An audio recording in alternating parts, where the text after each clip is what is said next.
Lisbon, Portugal. Spring 1971. The city woke slowly, but the training hall near Alfama was already alive. Trams rattled over stone streets outside. Bakers opened shutters. Harbor wind rolled in from the sea carrying salt, smoke, and morning chill. Men in coats gathered outside cafes, pretending to read newspapers while watching who passed. But inside the old hall, with cracked plaster walls and worn wooden floors, no one cared about bread, weather, or business. They were waiting for humiliation. Because when Helena Duarte entered the circle, somebody usually left smaller than they arrived. She was called many things in Lisbon. Some called her the Capoeira Queen. Others called her cruel. Most simply called her unbeatable. She stood 5'9", with the posture of someone who had never needed permission from anyone. Her shoulders were strong, her waist narrow, her balance terrifying. She moved with the looseness of dance and the precision of violence. Years of training had turned rhythm into a weapon. Boxers came to test hands and left chasing air. Wrestlers came to grab and found nothing to hold. Street fighters came angry and left embarrassed. She enjoyed that part most. Helena did not just win. She made people feel foolish first. That morning the hall was more crowded than usual because a rumor had arrived before sunrise. A visitor from Asia was in Lisbon. A martial artist. An actor. A man who spoke openly about combat, speed, and truth. Some had heard the name, most had not. Bruce Lee. When one student mentioned that the foreigner wanted to observe training, Helena laughed loudly enough for the room to hear. "Let him watch." The students laughed with neck, rolled her shoulders, and added the sentence that would outlive the morning. "If he wants to try." She paused for effect. 30 seconds max. The room exploded. Men slapped walls. Wagers began instantly. Someone shouted that the foreigner would not last 10. Another said 5. Helena smiled and accepted their noise like tribute. She was used to rooms bending around her confidence. Then the side door opened. The laughter softened. A slim man stepped inside wearing plain dark trousers, simple shoes, and a light shirt rolled at the sleeves. No entourage. No dramatic entrance. No visible attempt to impress anyone. He looked smaller than expected, lean rather than muscular, calm rather than fierce, ordinary if someone only understood surfaces. Several men near the back smirked immediately. "That is him?" Another chuckled. "He looks tired." Bruce closed the door behind him and stood quietly near the wall. He did not announce himself, did not correct anyone, did not ask for space. He simply watched. That unsettled Helena before she admitted it. She was used to reactions, fear, arrogance, admiration, nervous energy. Men usually entered rooms already speaking with their bodies. This man said nothing at all. The musicians in the corner struck a slow rhythm. Students formed a rota and training resumed. Bodies swayed in circles. Feet slipped across the wood.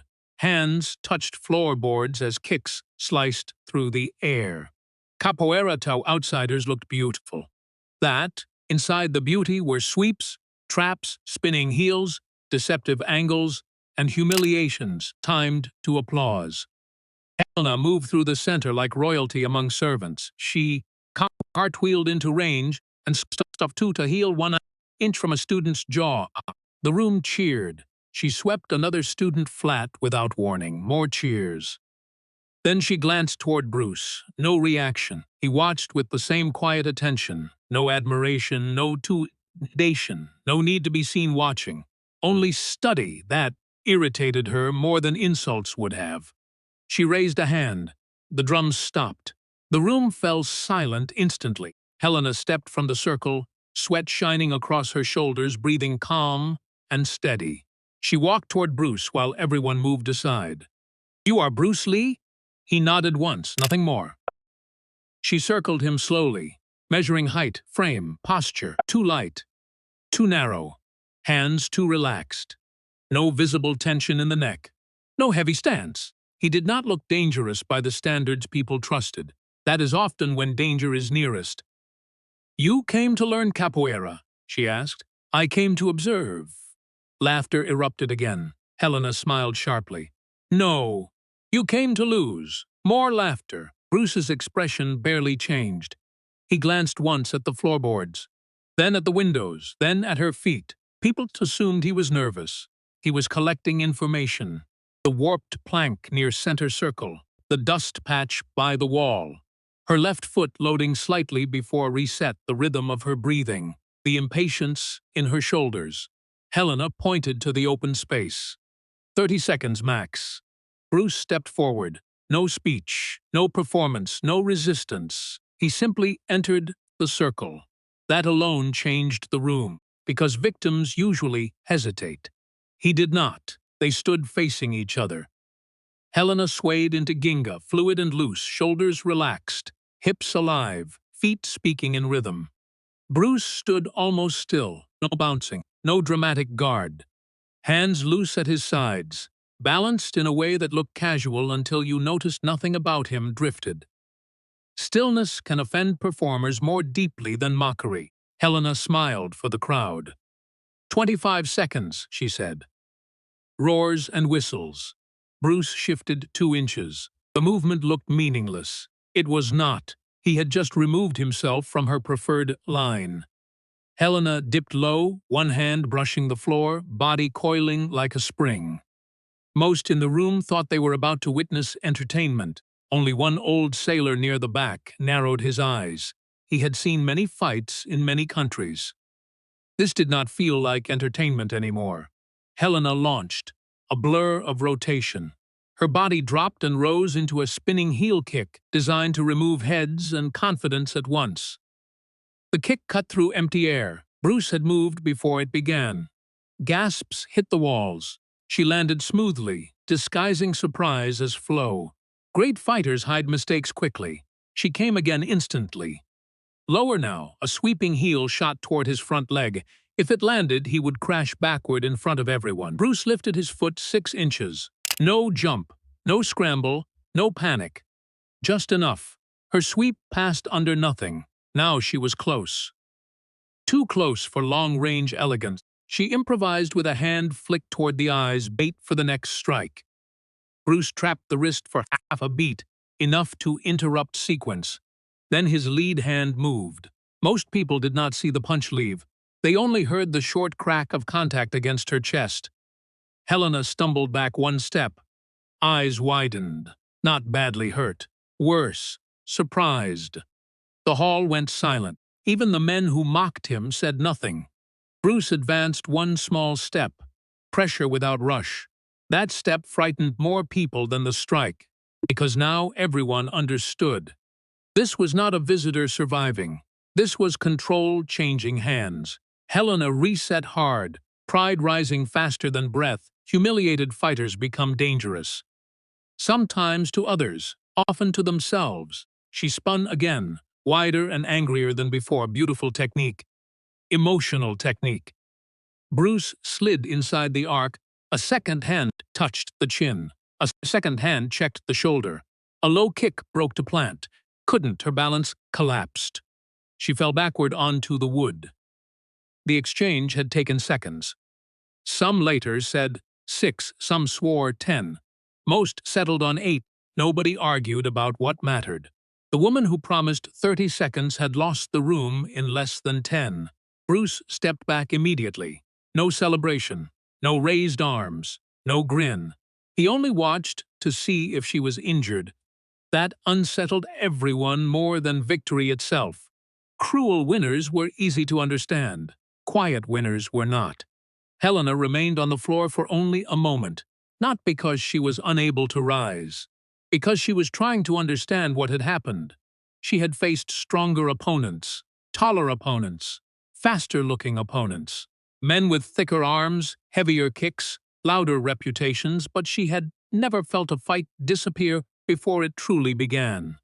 The first kick missed before it existed. The strikes arrived without warning. Node.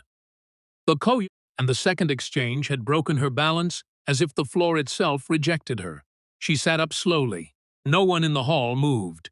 The students who usually rushed to her side stayed frozen, uncertain whether to comfort her or pretend nothing unusual had occurred. Bruce extended a hand. Simple.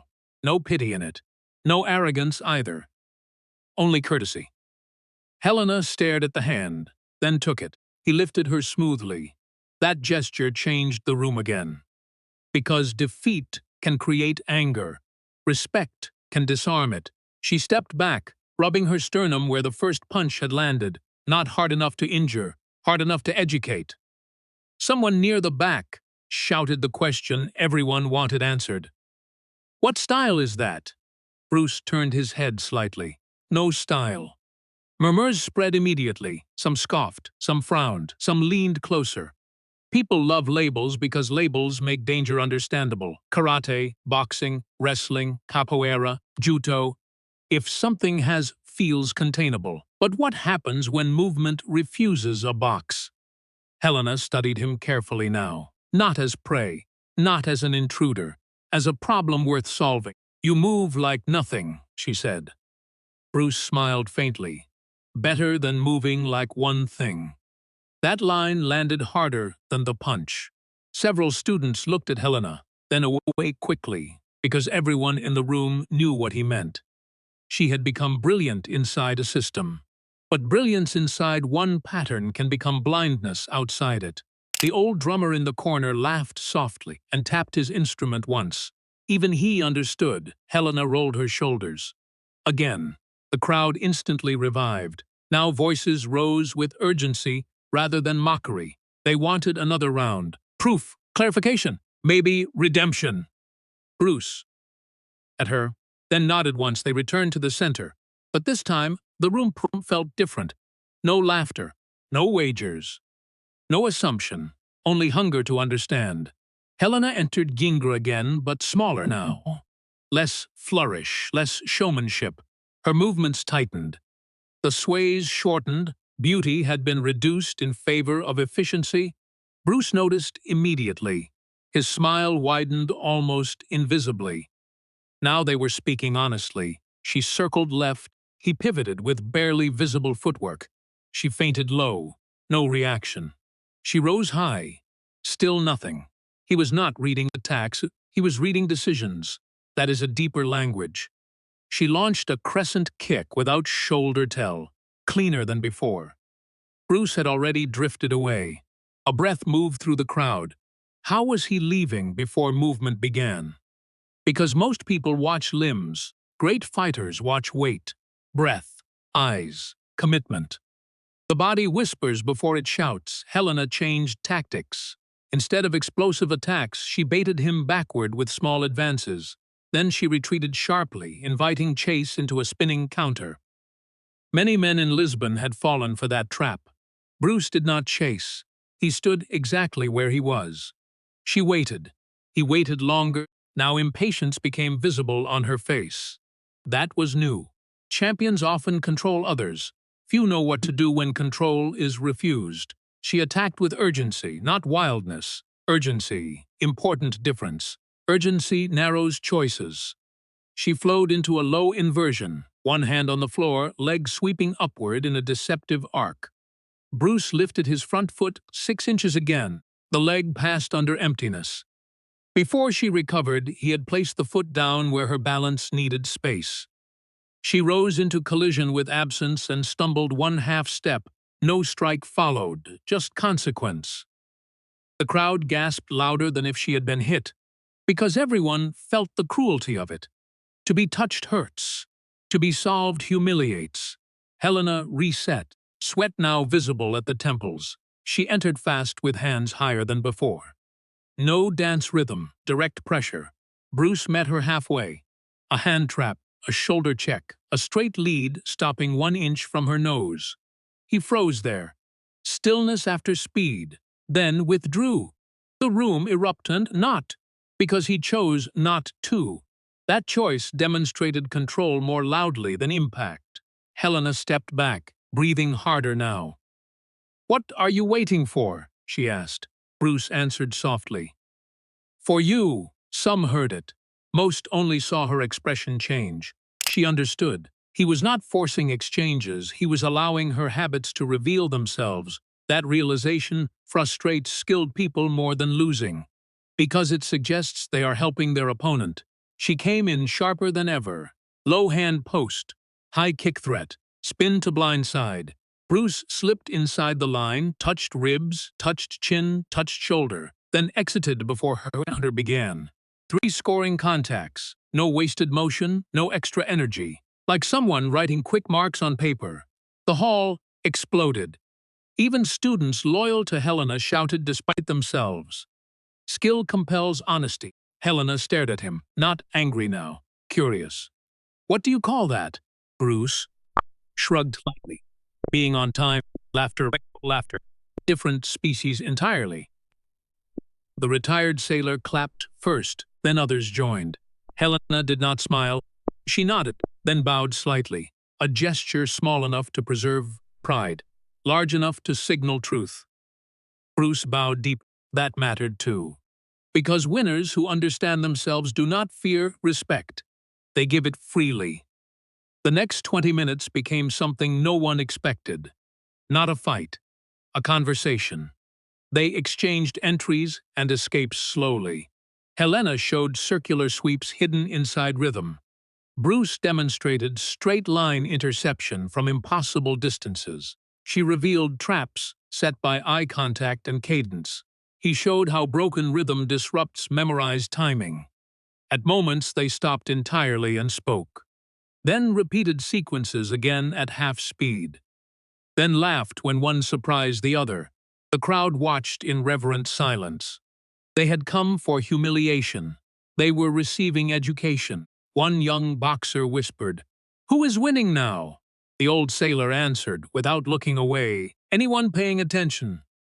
Helena asked between rounds of movement, "How do you enter range without fear?" Bruce took a sip of water before answering.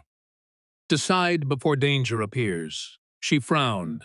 He continued, "If you wait until danger is visible, panic has already started." Several students repeated the line quietly to themselves. Another asked, "How do you stay relaxed when someone attacks fast?" Bruce replied instantly, "Tension announces intention." Even those who did not fully understand felt the truth of it, because they had seen Helena earlier. The larger motions, the loaded shoulders, the emotional spin, and they had seen what happened when someone could read them. Helena sat on the bench beside him afterward. No throne now, just wood, just sweat, just 2 martial artists breathing hard in morning light. She asked the question that mattered most. "When did you know you would beat me?" Bruce looked at the floorboards, then at the crowd, then back at her. "When you laughed." Silence, not dramatic silence. "Useful silence," he continued. "You decided who I was before we touched." The room felt smaller because everyone knew they had done the same. They had measured clothing, height, accent, frame. Calmness mistaken for weakness. And in doing so, they had entered a contest against imagination rather than reality. Helena exhaled slowly, then laughed once at herself. Real laughter this time. "No one has ever told me that." Bruce many knew. Few could show you. That line stayed witnesses for decades, because truth often arrives kindly only after force makes it audible. The crowd did not disperse. Normally after sparring, men returned to boasting, to excuses, to the ordinary business of protecting pride. But nothing about that morning felt ordinary now. Students who once copied Helena's swagger now stood quietly near the walls. Older fighters folded their arms and stared at the floor where the exchanges had happened, as if the wood itself might reveal the missing details. How had the smaller man arrived first so often? How had he controlled distance without appearing tense? How had 8 seconds changed the atmosphere of an entire room? Bruce sat with a metal cup in one hand, saying little. Helena remained beside him. That image alone felt historic. The woman who built her reputation by exposing challengers now sat asking questions like a beginner. And that may have been the most impressive thing anyone saw all day, Because many people can dominate, few can transform. One student finally stepped forward. He was young, broad-shouldered, eager, the kind of man who mistook aggression for seriousness. "Fight me," he said to Bruce. Several people groaned quietly. The room had not learned enough yet. Bruce looked at him politely. "Why?" The young man blinked. "To test." Bruce shook his head. "You already saw." Laughter spread through the hall. The student reddened. Helena spoke before embarrassment became anger. "Sit down." He sat immediately. That also revealed something. Her authority remained. But it had changed flavor, less fear, more weight. She turned back to Bruce. "When you watched me earlier, what did you see?" Bruce answered without drama. "A talented woman performing old victories." Even Helena smiled at that. He continued, "You were beating people who no longer existed." Several listeners frowned, trying to understand. He explained, "The boxer who lost to your sweep is gone. The wrestler who chased your rhythm is gone. But you were still fighting their mistakes." Now the room understood. Past success can become present blindness. If people keep rewarding old methods, many never notice the world has moved. Helena leaned back slowly. No defensiveness, only thought. Bruce tilted his head, comfortable. That word struck deeper than accusation, because comfort hides inside applause. People think they are growing when they are only repeating what once worked. The old drummer slapped his knee and laughed again. "Then half this city is dead already." Even Bruce laughed at that. The tension dissolved further. A boxer near the door asked permission to speak. "Why were your punches so fast?" Bruce set down the cup. "They were early." The boxer looked confused. Bruce held up his hand. "Most punches begin when the mind says now." He tapped his temple lightly. "Mine begin before that." The room went still again. He clarified. "When I see decision forming, movement starts." That sounded mystical to some. It was not. It was observation refined beyond habit. Helena stood and motioned to the center. "Show them." Bruce rose. No performance energy entered him. He simply walked to the circle. "Helena, attack me," he said. She jabbed playfully. His hand intercepted halfway. Again. She feinted low, then touched high. He was already elsewhere. Again. She committed with speed. He entered inside the line and stopped 2 fingers from her throat. Gasps. He lowered the hand instantly, then turned to the room. "You think speed is muscle?" He shook his head. "Speed is sooner." That sentence spread through Lisbon almost as quickly as the story itself. One wrestler asked, "Then strength means nothing?" Bruce answered immediately, "No." Laughter again, in less than people hope. Strength matters when skill is equal. Strength matters when timing is equal. But awareness changes all three. Helena repeated the final word softly. "Awareness," he nodded. "The thing most people avoid." Now she laughed openly. Because she knew it was true. Awareness means seeing weaknesses before others expose them. Awareness means admitting habits that once made proud now slow you down. Awareness means responsibility. Many prefer applause. The sunlight had climbed high enough to cast bright bars across the hall floor. Dust drifted through them like slow smoke. The city outside continued unaware that inside an old room, several men were having their identities rearranged. A student asked Helena directly, "Did he hit harder than the others?" Everyone looked at her. She considered the question carefully. "No." The room stirred. She pointed to Bruce. He hit clearer. Silence followed, then nods. Even those who lacked words knew the distinction mattered. Heavy force can be endured. Clean truth is harder. Another man asked Bruce, "Would you beat everyone here? What for?" Bruce smiled faintly. But then he added, "Winning rooms is small work." That line stunned many more than a boast would have. Because most people spend years trying to win rooms, approval, status, fear, attention. Bruce seemed uninterested in all of it. Helena noticed too. "That is why you were calm," she said. He looked at her. Yes. She crossed her arms. You did not need us, he corrected her gently. I did not need your opinion. That was different, and everyone felt it. Need makes people loud. Freedom makes them quiet. The old sailor finally stepped forward from the back wall. He had watched everything without interruption. His face was weathered by wind and years at sea. I have seen fights in Tangier, Naples, Rio, and Macau, he said. No one interrupted him. He pointed first at Helena. You were the best thing in this room, then at Bruce, until he refused to play the room's game. No one forgot that sentence either, because it named what had happened more accurately than talk of punches or speed. Bruce had not merely beaten a fighter.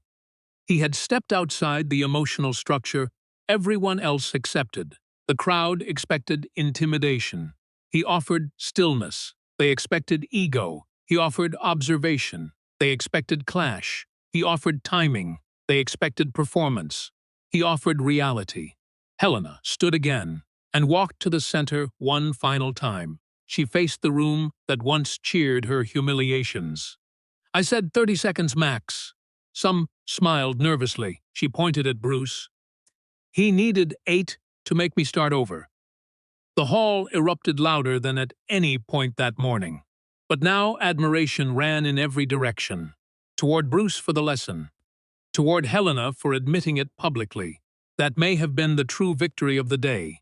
Not one fighter defeating another, but pride surrendering to growth. Bruce bowed.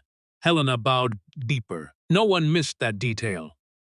Then he collected his folded jacket from the bench. She brushed imaginary dust from the sleeve before handing it to him. A tiny gesture. Yet in that room it meant everything. Respect without humiliation. He slipped it on and walked toward the door. Several students moved as if to follow him. He raised one hand slightly without turning. No need. They stopped. At the threshold, Helena called out, "If you return to Lisbon." Bruce looked back. She smiled, smaller now, genuine. "I will need more than 30 seconds." Even he laughed at that. Then he stepped into the sunlight and was gone. Outside, trams still rattled, cafes still filled, fishermen still shouted over crates. The city moved forward unaware that somewhere behind an iron gate, certainty had been broken and rebuilt. Inside the hall, no one trained for several minutes. They simply stood there, thinking, because some mornings entertain you, others change you. This one did both. Years later, stories multiplied. Some said Bruce knocked her unconscious. False. Some said he moved too fast to see. Exaggerated. Some claimed Helena cried. Never happened. But the core remained true in every version. She mocked. He observed. She attacked. He answered. And an entire room learned that visible confidence and real mastery are not the same thing. Helena changed afterward, according to those who knew her. Less showmanship, more precision, less interest in embarrassing strangers, more interest in asking questions between rounds. She still won often. But now she listened too. Sometimes one defeat can teach what 20 victories never could, and Bruce Lee seemed to understand that lesson before most people need it. Because the deepest power is not force. It is freedom. Freedom from ego. Freedom from labels. Freedom from needing to be underestimated correctly. Freedom to see what others miss. Freedom to move before the world realizes it has moved. That old Lisbon story survived for one reason. Not because of 8 seconds. Not because of a proud champion. Not because of a famous name. It survived because everyone in that room saw the same truth at once. Arrogance speaks first. Mastery can wait.